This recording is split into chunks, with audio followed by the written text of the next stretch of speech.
love is a verb. Oftentimes we define love as a noun. And quite frankly, that's entirely wrong. It's not entirely wrong. It's just incomplete.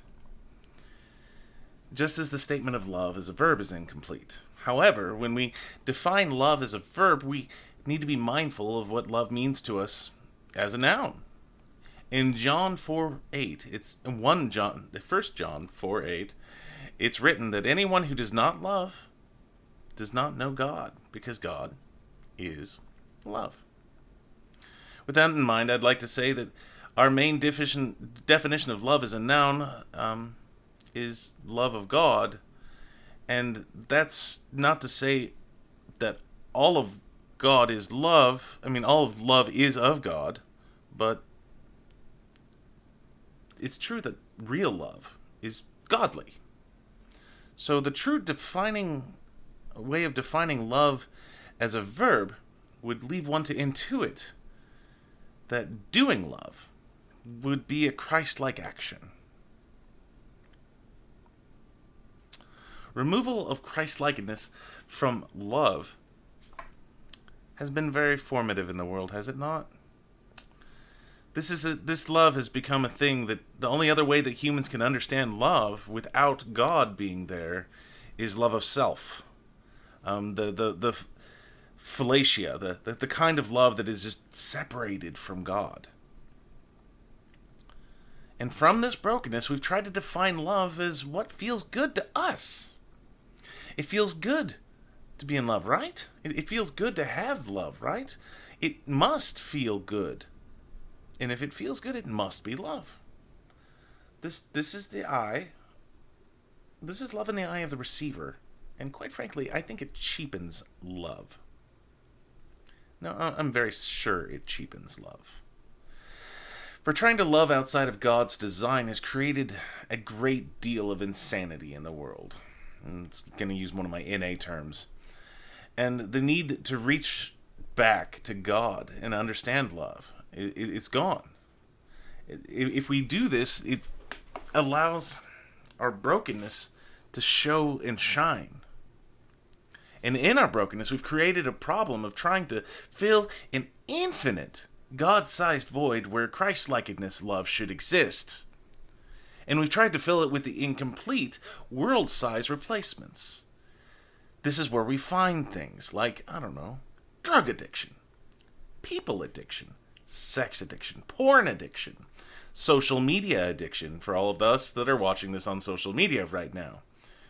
Television addiction, food addiction, hoarding addictions, place addictions, memory addictions. Quite frankly, all of these addictive things of trying to get love outside of the awesomeness of God is idolatry. It becomes idolatry. That's not saying that love between two people cannot be true, godly love. But most of the way we receive it, since it's focused purely on self, it's idolatry. And I understand that most of us don't like to identify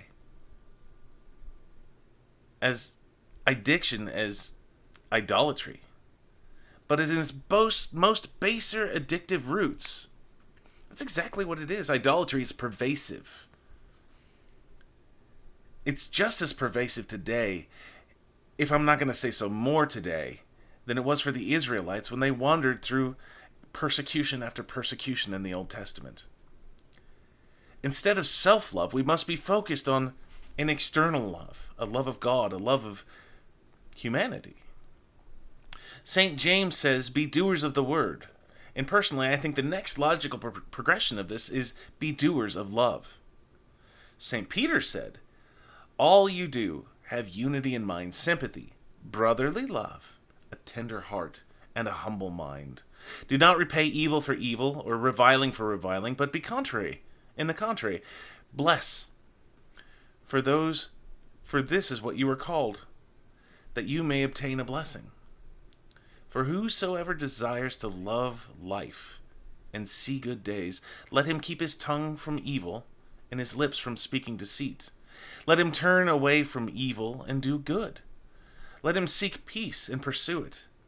For the eyes of the Lord are on the righteous, and the ears are open to their prayer.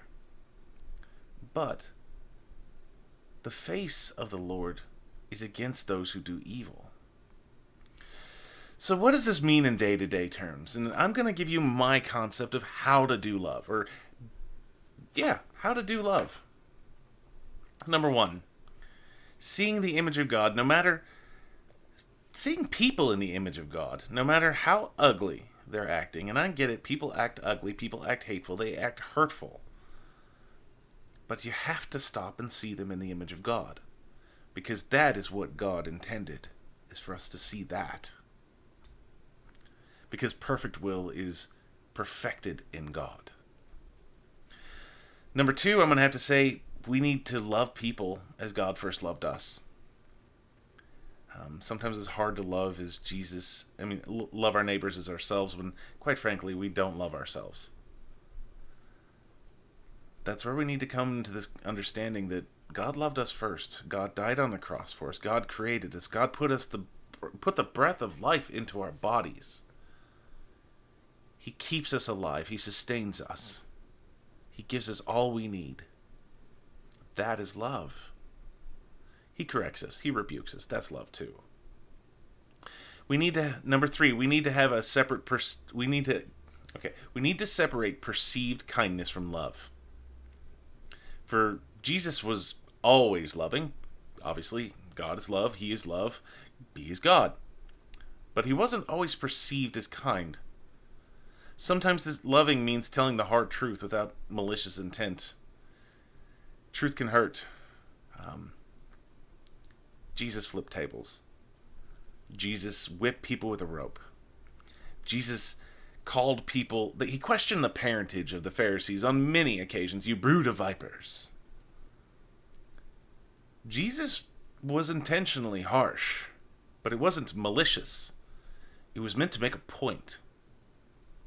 And it was the truth. And the truth can hurt sometimes, especially when you don't want to believe it. Number four, we need to be intentional about doing love. We need to we need to plan loving. We just need to plan it, and not always expecting it to work in a moment. Not all of us have inherited the spiritual gift of discernment. You know what? Some of us are introverts. And loving in the moment is hard for us to do because we are so inward thinking in our brokenness that we completely forget that there's people around us that need love. And I'm not saying all extroverts are off the hook here, because sometimes you do things that are completely crazy, and you need to look into that too. We need to be intentional about planning love, about sharing it in a way that is intentional.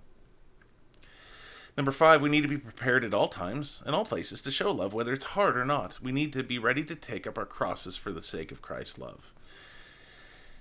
If you have to rebuke somebody, if you have to tell somebody that they're wrong, and it's completely out of love, whether it be your child, your friend in church, your whatever, somebody that you consider an equal, somebody that you love, but you know that they are doing wrong, and they know that they're doing wrong, but they need to hear it to actually stop, or sometimes they don't know. You need to be ready to take up your cross, because sometimes you're going to be persecuted for that love. And it's going to hurt. And it can hurt a lot. But God never said this plan would be easy. Taking up the cross is hard. We need to be obedient to God's love first. We need to love God's human creation second. And although that does include us, I always put myself third. It's easier. I don't know if that's probably the right thing to do, but I do consider myself a distant third. Because if we love ourselves, we can slip. We can slip down the wrong path to another religion that is not Christianity. If you don't know how to love, I would highly suggest that you start and end with asking God what to do. It's not okay to do. I mean, it's okay to do the right. I mean, it is okay not to know what is the right thing to do. There's a lot of times I don't know the right thing what to do. It is wrong to pretend like you do know the right thing to do, but you don't do it.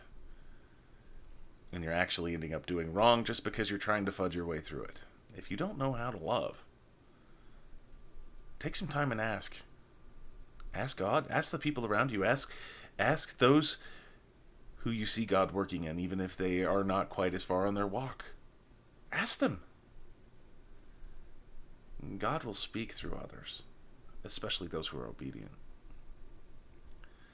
Loving isn't easy sometimes. It requires work and a desire to be obedient to God and God's will for your life. I just beg, don't love like the rest of the world tells you to. For right now, much of the world's will is firmly implanted in the will of the one we call the deceiver. And he is a liar. But God is love. May God be well. And may God bless you. May the Lord bless you. May he keep his eye upon you. May the Lord keep his face shining upon you and be gracious to you. May the Lord lift up his countenance upon you, and may he give you great and awesome shalom. Peace, my friends.